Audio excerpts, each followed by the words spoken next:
Hi students, this is Professor Vikrant Palatsha. I welcome you all in my YouTube channel Vikrant Palatsha. नमस्कार विद्यार्थ्यांनो, मी प्राध्यापक विक्रांत पालटशा माझ्या YouTube channel Vikrant पालटशा यामध्ये आपलं सहर्ष स्वागत करतो. Today in this video lecture we are going to discuss about unit number 2 checking, vouching and audit report, and from this unit today we are going to discuss about valuation and verification of current assets.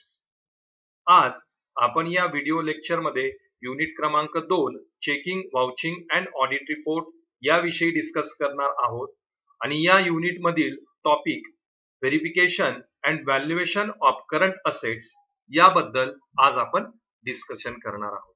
So let's begin. चला सुरुवात करूया. So verification and valuation of current assets यामध्ये आपण बघणार आहोत की current असेट्सचं verification आणि व्हॅल्युएशन कशा प्रकारे केलं जाणार आहे. When the current assets those are recorded under the asset side of the balance sheet, at that time the value that is entered, is it correct, is it recorded as per the accounting rules, generally accepted accounting principles, as well as the accounting standards that auditor has to check. म्हणजे balance शीटच्या asset साइडला ज्या current asset record केलेल्या आहेत त्यांची value accounting rules नुसार, generally accepted accounting principal नुसार आणि अकाउंटिंग स्टँडर्ड नुसार योग्य आहे किंवा नाही याचं व्हेरिफिकेशन, याचं व्हॅल्युएशन ऑडिटरला करणं हे आवश्यक असतं. So that procedure we have to discuss. तीच प्रोसिजर आपण या ठिकाणी डिस्कस करणार आहोत. But before discussing the valuation, the verification of the current asset, first of all we must know what is the meaning of the current asset. Verification आणि valuation ची process तर आपण या ठिकाणी डिस्कस करणार आहोत, जाणून घेणार आहोत, पण तत्पूर्वी करंट असेट्स म्हणजे काय हे आपल्याला माहिती असणं आवश्यक असतं. So current assets, these are the assets those are easily converted in the cash when the cash is required. Those all kind of assets are called as the current asset. जे current asset म्हणजे अशा प्रकारच्या asset की ज्यांचं रूपांतर सहजरित्या cash मध्ये करता येत असतं, त्या असेटला आपण काय म्हणणार आहोत, current assets. In the business life cycle the most important thing for every business to maintain the level of the working capital. Working capital is used for the day-to-day expenses as well as for the payment of the current liability. That's why it is necessary for every business organization that they have to maintain the flow of the working capital. And the formula of the working capital, that is current assets minus current liabilities. म्हणजे कोणत्याही बिझनेससाठी, business व्यवस्थित प्रकारे चालवण्यासाठी working capital level maintain करणं हे अत्यंत आवश्यक असतं. वर्किंग कॅपिटल हे उपयोगी असतं डे टू डे एक्सपेन्सेस भागवण्यासाठी, त्याच प्रकारे करंट लायबिलिटीजचं पेमेंट करण्यासाठी. त्यामुळे प्रत्येक बिझनेसला नक्कीच आवश्यक आहे की कशा प्रकारे वर्किंग कॅपिटल हे मेंटेन केलं गेलं पाहिजे, आणि त्या वर्किंग कॅपिटल मेंटेन करण्यासाठी सगळ्यात महत्वाचा रोल हा करंट असेट्सचा असतो. वर्किंग कॅपिटलचा फॉर्म्युला आहे current assets minus current liability. Therefore the current assets are very important for business organization, and therefore it is necessary to value, to verify these assets in a correct way. त्यामुळे कुठल्याही business organisation साठी current assets या अत्यंत महत्वपूर्ण आहे आणि त्याचं योग्य व्हेरिफिकेशन होणं आणि व्हॅल्युएशन होणं हे सुद्धा तितकंच आवश्यक आहे आणि महत्वाचं आहे. Okay, so now one by one we have to discuss what is the procedure of verification and valuation regarding the current assets. आपण या ठिकाणी बघणार आहोत कशा प्रकारे आता करंट असेट्सचं व्हेरिफिकेशन अँड व्हॅल्युएशन हे केलं जाणार आहे. So in that first cash in hand. तर यामध्ये आपल्याला सर्वप्रथम बघायचं आहे की कॅश इन हँड ही जी करंट असेट आहे याचं व्हेरिफिकेशन आणि व्हॅल्युएशनची प्रोसेस काय आहे. Okay, so cash in hand is verified by actual counting of cash. तर ज्या वेळेस कॅश इन हँड जी सर्वप्रथम सर्वात महत्वाची करंट असेट आहे याचं व्हेरिफिकेशन ऑडिटरने काय करायचं आहे की जी कॅश शिल्लक असेल ती कॅश फिजिकली ऍक्च्युअली ऑडिटरने काउंट करायची आहे, त्याची मोजणी ऑडिटरने त्या ठिकाणी करायची आहे. Okay. Cash in hand should be verified at the close of the business or on the date of the balance sheet. म्हणजे ज्या वेळेस बिझनेसचं financial year accounting year close होणार आहे किंवा ज्या दिवशी आपण बॅलन्स शीट क्लोज करणार आहोत त्या दिवशी फिजिकली ऑडिटरने कॅश इन हँड ही काउंट करायची आहे, ही ऑडिटरने व्हेरीफाय करायची आहे. Counting of cash must be done in the presence of cashier. आणि जे व्हेरिफिकेशन ऑडिटर करणार आहे किंवा कॅशचं जे काउंटिंग ऑडिटर करणार आहे ते ऑडिटरने कॅशियरच्या प्रेझेन्स मध्ये करणं आवश्यक असतं. Because who is maintaining the record of the cash, who is handling the cash, cashier is handling the cash. Therefore, it is necessary for the auditor, whenever the auditor is counting, whenever the auditor is verifying this cash, at that time cashier should be present there. Okay. तर कॅशची जबाबदारी कुणाकडे असते? Cash सांभाळण्याची किंवा कॅशची व्यवहार करण्याची जबाबदारी बिझनेसमध्ये कुणाकडे असते? तर ती कॅशियरकडे असते. त्यामुळे ज्या वेळेस ऑडिटर कॅशचं व्हेरिफिकेशन करणार आहे किंवा कॅशचं काउंटिंग करणार आहे त्या ठिकाणी कॅशियर प्रेझेंट असणं हे अत्यंत आवश्यक आहे आणि कॅशियरच्या प्रेझेंटीमध्येच हजेरीमध्येच ऑडिटरने त्या ठिकाणी कॅश इन हँड जी आहे ती काउंट करायची. Okay. If physically verification of cash is not feasible for an auditor due to branch located abroad or in remote area, the auditor should ask the cashier to deposit all his cash in hand in bank account on the last date. Okay. Many a times the branches of the business are situated abroad in another country or at an remote places. So at that time it is difficult for the auditor or it is not feasible for the auditor to visit in the branch and count the cash physically. Therefore, one thing auditor has to do, auditor has to tell the cashier that he has to deposit the whatever the cash in hand on the last date of the accounting year or at the closing of the balance sheet, and then that cash auditor has to verify and check. बऱ्याच वेळेस काय होतं की बिझनेसच्या ज्या branches आहेत, शाखा आहेत, त्या परदेशामध्ये असतात किंवा काही रिमोट प्लेसेसवर त्या शाखा कार्यरत असतात. तर अशा वेळेस त्या ब्रांचमध्ये जाऊन फिजिकली कॅश काउंट करणं ऑडिटरला शक्य होत नाही. मग ऑडिटर या परिस्थितीत काय करू शकतो? तर ऑडिटर कॅशियरला सांगू शकतो की अकाउंटिंग इयर ज्या दिवशी क्लोज होणार आहे, बॅलन्स शीट ज्या दिवशी क्लोज होणार आहे त्या दिवशी जेवढी कॅश इन हँड शिल्लक असेल ती कॅश इन हँड कॅशियरने बँकेत जमा करावी, बँक अकाउंट मध्ये जमा करावी आणि मग जी जमा झालेली कॅश इन हँड आहे ती ऑडिटर त्या ठिकाणी व्हेरीफाय करू शकेल. Okay. This thing auditor has to do. हे ऑडिटरने करायचं. It is the primary duty of an auditor to verify the cash in hand, and in case of non-verification, the auditor will be held responsible for breach of his duty. तर ऑडिटरची ही मुख्य duty आहे, प्रमुख duty आहे की cash in hand त्याने verify करणं अत्यंत आवश्यक आहे.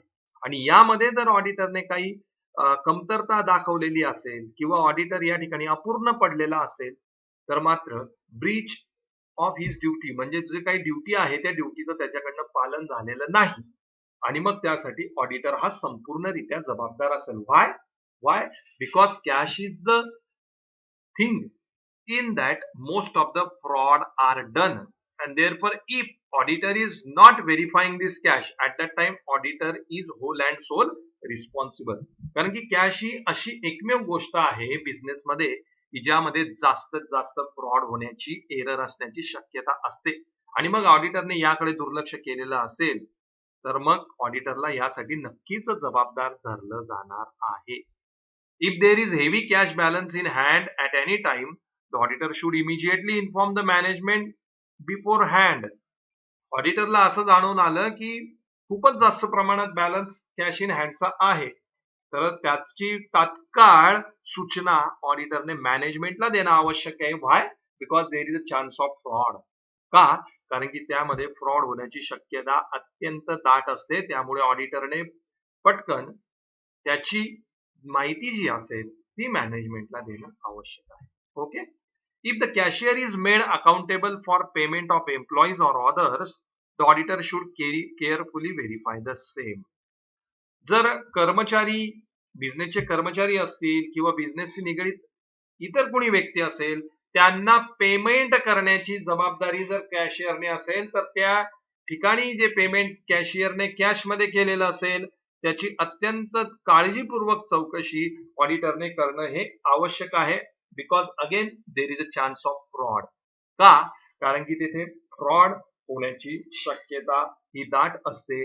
त्यामुळे ऑडिटरने अत्यंत लक्षपूर्वकरित्या आपली ड्युटी त्या ठिकाणी परफॉर्म करणं हे अत्यंत आवश्यक आहे. Okay, understood? So, in this way, it is the procedure that auditor has to do in relation to the verification of cash in hand. अशा प्रकारे ऑडिटरने या पद्धतीचा, या प्रक्रियेचा उपयोग करून कॅश इन हँड जी आहे ती व्यवस्थितरित्या व्हेरीफाय करून बघायची आहे. Okay. Once again, I am repeating the important point in relation to the verification and valuation of the cash in hand. First of all, what auditor has to do? Auditor has to actually count the cash at the last day of the accounting year or at the closing of the balance sheet. Okay? ऑडिटरने accounting year ज्या दिवशी end होणार आहे किंवा balance sheet त्या दिवशी close होणार आहे, त्या दिवशी फिजिकली कॅश ही काउंट करून बघायची आहे. Auditor has to count the cash in presence of the cashier. कॅशियरच्या प्रेझेन्स मध्ये, हजेरीमध्ये ऑडिटरने कॅश ही काउंट करायची आहे. If it is not possible for the auditor to visit in the branch, at that time auditor has to tell the cashier to deposit the cash in bank account and then auditor has to verify that. जर ऑडिटरला branch मध्ये जाणं शक्य नसेल तर auditor काय करू शकतो, कॅशियरला सांगू शकतो की जी काही शिल्लक असेल कॅश ती बँक अकाउंट मध्ये जमा करा आणि मग ऑडिटर ती कॅश व्हेरीफाय करू शकतो. Verification and valuation of the cash in hand, it is the prime duty of the auditor. Auditor has to do that, and if auditor is neglecting that, then that is the breach of duty and the auditor is fully responsible for that. त्याचं verification करणं, valuation करणं primary duty आहे ऑडिटरची, आणि जर auditor याकडे दुर्लक्ष करत असेल तर तो ब्रीच ऑफ ड्युटी ग्राह्य धरला जाईल आणि मग ऑडिटर त्यासाठी संपूर्ण जबाबदार असेल. If there is a heavy cash balance, at that time auditor has to inform it to the management.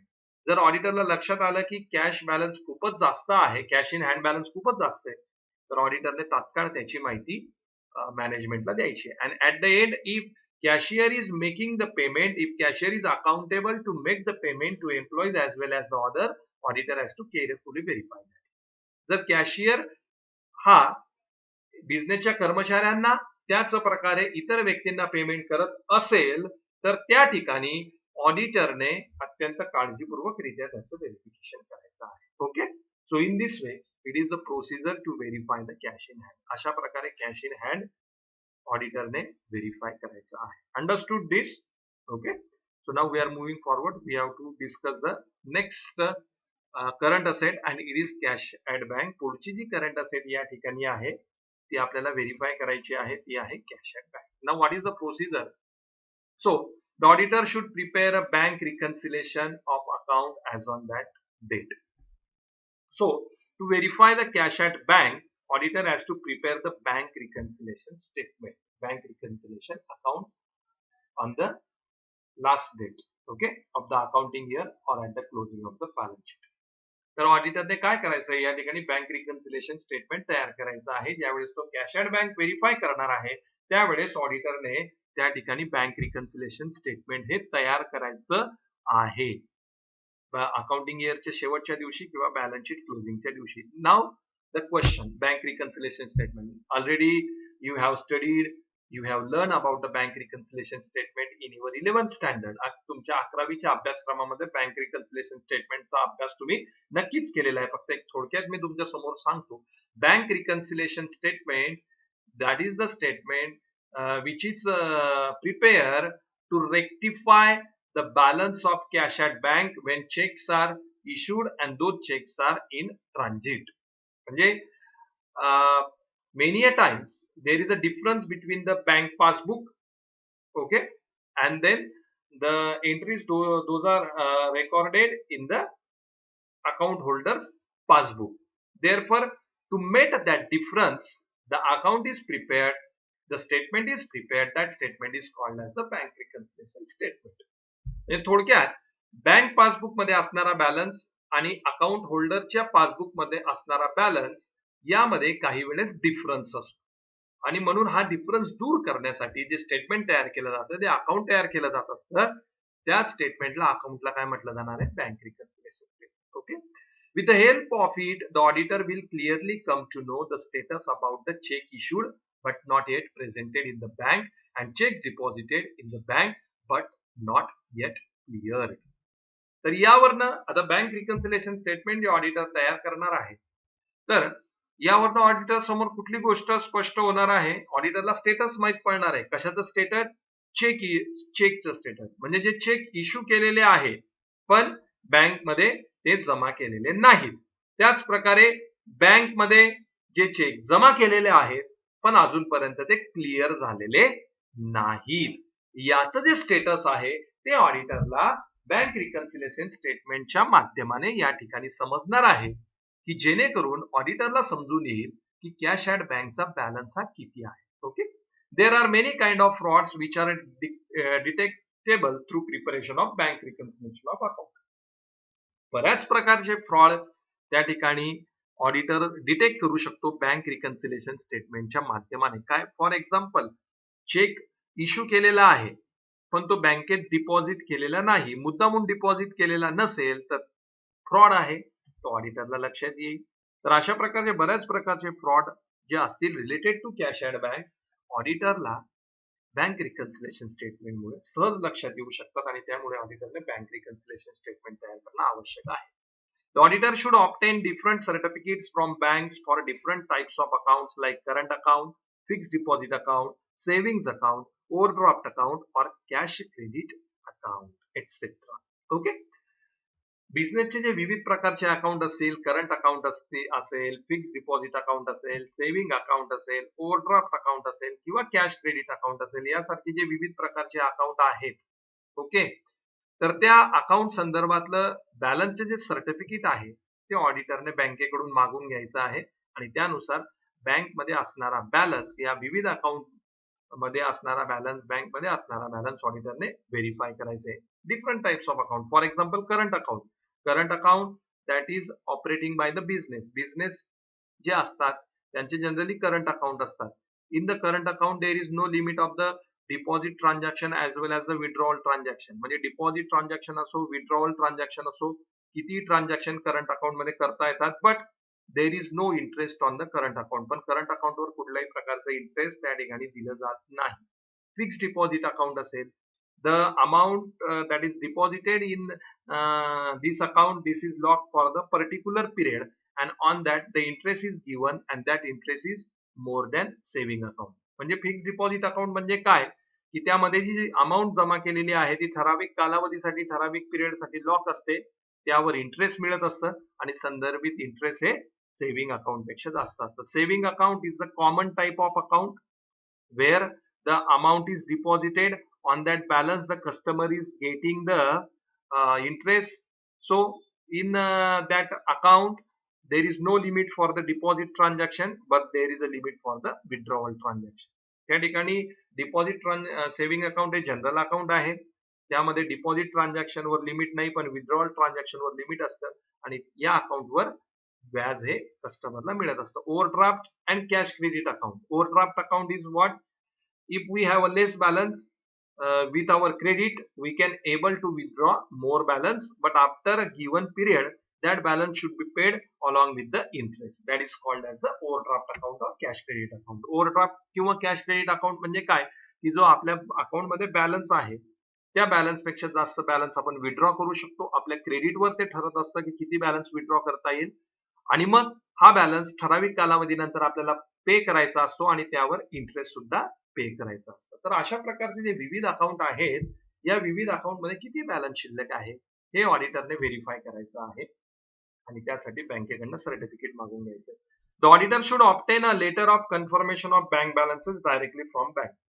बँकमध्ये किती बॅलन्स अकाउंटवर शिल्लक आहे त्या बाबतीतले कन्फर्मेशन लेटर डायरेक्टली बँककडनं ऑडिटरने मागून घ्यायचे आहे आणि त्याप्रमाणे तो बॅलन्स व्हेरीफाय करायचा आहे. The auditor should compare the bank balance as per the bank book and the passbook. जो बॅलन्स बँक अकाउंट मध्ये शिल्लक आहे तो बॅलन्स बँक पासबुक आणि बँक बुक दोघं कम्पेअर करून ऑडिटरने व्हेरीफाय करायचा आहे. Okay. And last, if payments are deposited in foreign banks under exchange control regulation, it should be verified by the auditor.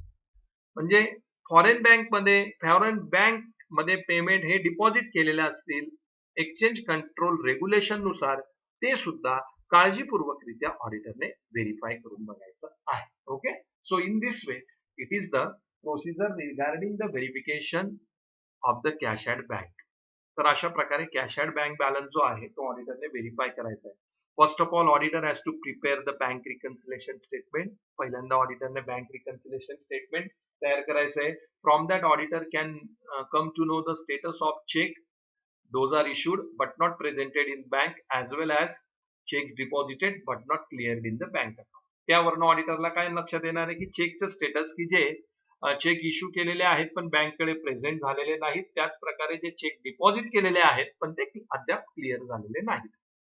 Auditor should obtain the certificates of balances in the current account, fixed deposit account, saving account, overdraft account और cash credit account. म्हणजे बिझनेसचे जे current account असेल, fixed deposit account असेल, saving account असेल, overdraft account असेल किंवा cash credit account असेल, यामध्ये किती बॅलन्स शिल्लक आहे हे ऑडिटरने व्हेरीफाय करायचंय. त्याचे सर्टिफिकेट ऑडिटरने बँककडनं मागून घ्यायचे.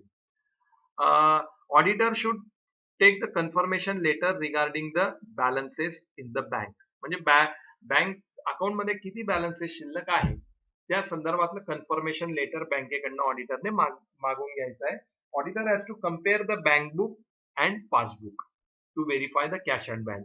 Bank book आणि पासबुक हे दोघं कम्पेअर करायचंय आणि त्यानुसार ऑडिटरने कॅश ॲट बँक व्हेरिफिकेशन करायचं. If any amount is deposited in foreign bank under exchange control regulation auditor has to verify that. म्हणजे काही अमाऊंट काही बॅलन्स फॉरेन बँक मध्ये जमा केलेला असेल एक्सचेंज कंट्रोल रेग्युलेशन नुसार तर ते सुद्धा ऑडिटरने व्हेरीफाय करायचंय. So in this way it is the procedure of the cash at bank. अशा प्रकारे ऑडिटरने कॅश ॲट बँक व्हेरीफाय करायचंय. Okay. Now the next point that is the sundry debtors. पुढचा जो पॉइंट आहे तो आहे sundry debtors. Okay. Sundry debtors means what? Sundry debtors are those persons to whom the business has sold the goods on credit basis and therefore in future these persons are paying the money to the business organization. Those are called as the sundry debtors. Sundry debtors म्हणजे अशा सर्व व्यक्ती की ज्यांना बिझनेसने उधारीवर माल हा विकलेला आहे आणि मग ती उधारी म्हणजेच त्या उधारीचे पैसे हे डेटर्स भविष्यात बिझनेसला परत करणार आहेत. ओके. त्यांना आपण म्हणत असतो sundry debtors and this is also the current asset. आणि हे सुद्धा करंट असेट आहे. Now what is the procedure for this? आता याची प्रोसिजर काय? The auditor is concern with obtaining sufficient audit evidence to corroborate the management's assertion regarding the following for the sundry debtors. म्हणजे खालील पद्धतीने ऑडिटरने सर्व process प्रक्रिया ही डेटरच्या संदर्भात व्हेरिफिकेशनची करायची आहे. All amounts are recorded in respect of outstanding debtors as at date of balance sheet. म्हणजे जे काही आउटस्टँडिंग डेटर्स असतील त्याच्या संदर्भातल्या सर्व अमाउंट या बॅलन्स शीटला नोंदणी झालेल्या आहेत किंवा नाहीत ऑडिटरने व्हेरीफाय करायचे. Valuation of debtors is appropriate and properly applied. म्हणजे डेटरचं जे व्हॅल्युएशन आहे ते योग्य रीतीने केलेलं आहे का, प्रॉपरली ऍप्लिकेशन नुसार केलेलं आहे किंवा नाही, अकाउंटिंग रूल्स नुसार केलेलं आहे किंवा नाही ऑडिटरने व्हेरीफाय करायचंय. That all the debtors are disclosed, classified and described in accordance with recognized accounting policies and practices that auditor has to verify, and regarding that he has to satisfy himself. Auditor has to check that all debtors are properly disclosed, classified as well as described in the balance sheet as per the accounting policies and practices. म्हणजे accounting policies, principles आणि practices नुसार जे काही debtors आहेत ते balance sheet मध्ये properly disclose केलेले आहेत, क्लासिफाय केलेले आहेत, त्याच प्रकारे ते योग्यरित्या डिस्क्राईब सुद्धा केलेले आहेत, याची खात्री ऑडिटरने करून घ्यायची आहे. Debtors ledger should be supported by sales ledger that should be verified by the auditor. Sales ledger वरनच डेटर्स लेजर तयार केलेलं आहे याची खात्री ऑडिटरने करायची आहे आणि त्यासाठी डेटर्स लेजर आणि सेल्स लेजर हे दोघंही ऑडिटरने व्हेरीफाय करून बघायचे आहेत. Auditor should obtain list of book debts, bad debts written off and for provision for bad and doubtful dates.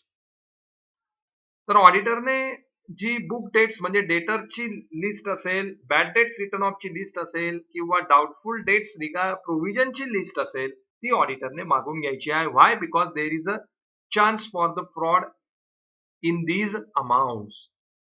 Book debts असेल, बॅड डेट्स रिटर्न ऑफ केलेले असतील किंवा डाउटफुल डेट्स साठी ज्या काही प्रोव्हिजन असतील त्याची लिस्ट ऑडिटरने मागून घ्यायची आहे, कारण की यामध्ये फ्रॉड होण्याची शक्यताही जास्त असते. Sundry debtors should be valued at realisable value. Sundry debtors जे आहेत ते बॅलन्स शीटला जे दाखवलेले आहेत ते रिलायझेबल व्हॅल्यू नुसार आहे का, म्हणजे त्यांची करंट व्हॅल्यू जी आहे त्या व्हॅल्यू नुसार ते दाखवलेले आहेत का याची खात्री ऑडिटरने करून घ्यायची आहे.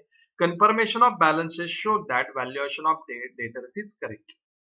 म्हणजे जे बॅलन्स शीटला दाखवलेले आहेत त्या बॅलन्स नुसार जे व्हॅल्युएशन आहे ते करेक्ट आहे किंवा नाही हे ऑडिटरने व्हेरीफाय करून बघायचं आहे.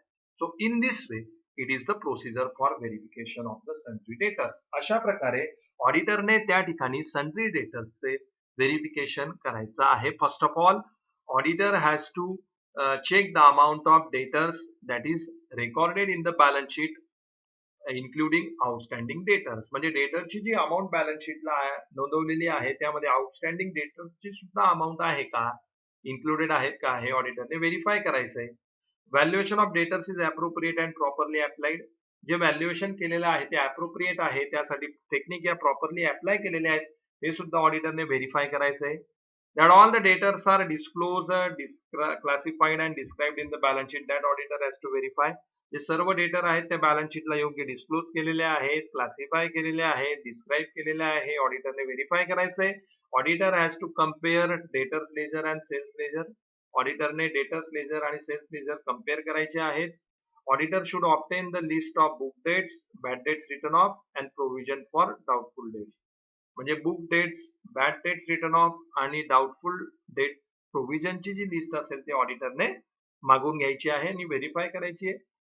Sundry debtors should be valued at realisable value. म्हणजे रिलायझेबल व्हॅल्यूला सन्ड्री डेटर्स बॅलन्स शीटला दाखवलेले आहेत याचे व्हेरिफिकेशन ऑडिटरने करायचं आहे. And auditor should confirm all the balance sheet shows that valuation of debtors is correct. म्हणजे जे काही बॅलन्सेस आहेत ते सर्व बॅलन्सेस व्हेरीफाय करून ऑडिटरने त्या ठिकाणी कन्फर्म करून घ्यायचंय की डेटरचं व्हॅल्युएशन हे करेक्ट आहे.